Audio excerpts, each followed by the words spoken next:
Assalamualaikum warahmatullahi wabarakatuh. Halo teman-teman, kembali di channel gua PK Alawi. Tentunya di video pembahasan learning journal, mata kuliah penulisan berita dan artikel. Oke, pada pertemuan ini gua akan membahas mengenai teknik peliputan dan penulisan berita yang efektif. Ini adalah learning journal pertemuan ketiga, di mana pertemuan ini dilaksanakan secara Zoom meeting karena berhubungan dengan mahasiswa yang sudah banyak yang mudik ke kampung halaman masing-masing karena menyambut kedatangan hari raya Idul Fitri 1446 Hijriah yang nanti akan dilaksanakan pada hari Senin sesuai dengan ketentuan Kementerian Agama yang sudah ditetapkan bahwasanya Lebaran jatuh pada hari Senin tanggal 31 Maret 2025 setelah tidak terlihatnya hilal yang dilaksanakan di seluruh titik yang ada di Indonesia oleh lembaga Falakiyah, tidak ditemukannya hilal, maka disempurnakannya bulan suci Ramadan di 30 hari. Oke, kita kembali di pembahasan ini. Gua akan membahas mengenai teknik peliputan dan penulisan berita yang efektif. Secara garis besar, jurnalistik adalah pilar utama keempat setelah tiga yang menjadi simbol demokrasi, yudikatif, legislatif, dan eksekutif. Yang keempat ada jurnalistik, yang dimana jurnalis adalah penyebar informasi yang akurat, yang tepat.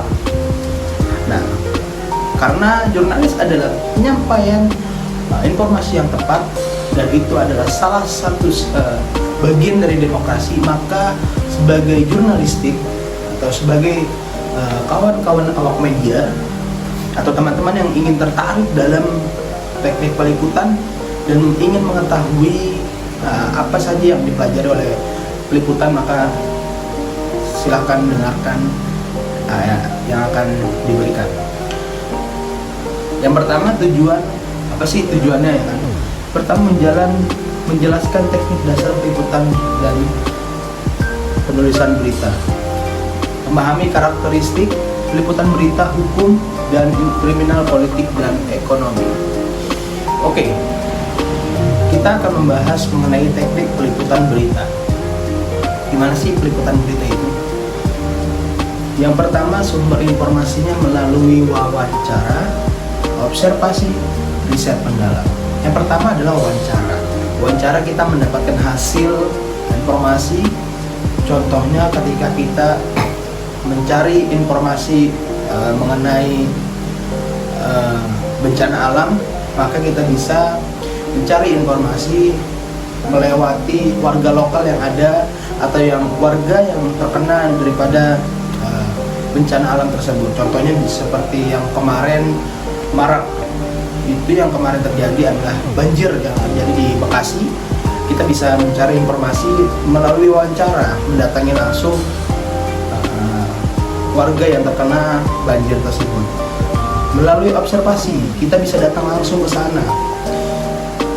Selanjutnya itu riset mendalam, artinya melalui beberapa data yang ada di media massa itu bisa kita riset mendalam. Yang kedua adalah etika dalam peliputan berita dengan mematuhi kode etik jurnalistik. Ya, kita harus memahami kode etik jurnalistik sebagai jurnalis. Selanjutnya, metode peliputan investigasi. Bisa investigasi itu kita mencari sampai akar-akarnya. Bisa juga peliputan langsung, wawancara mendalam.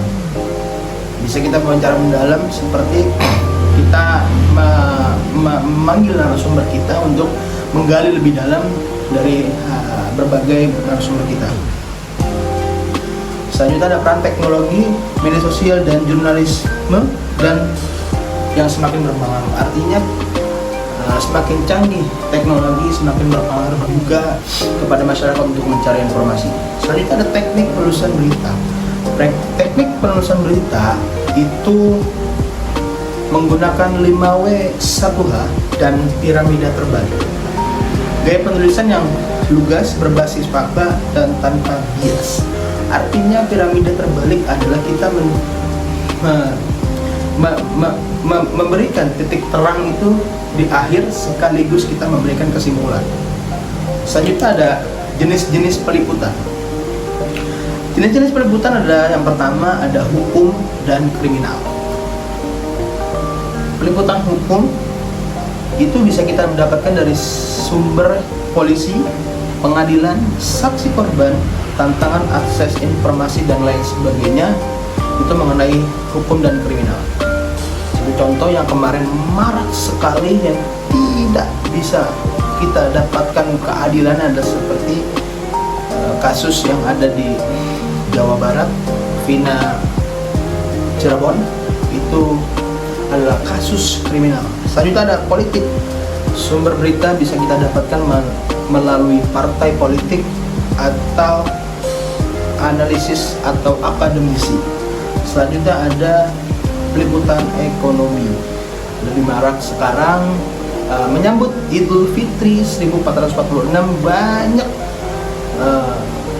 warga-warga yang merasa bahan pangan itu meningkat yang melonjak harganya.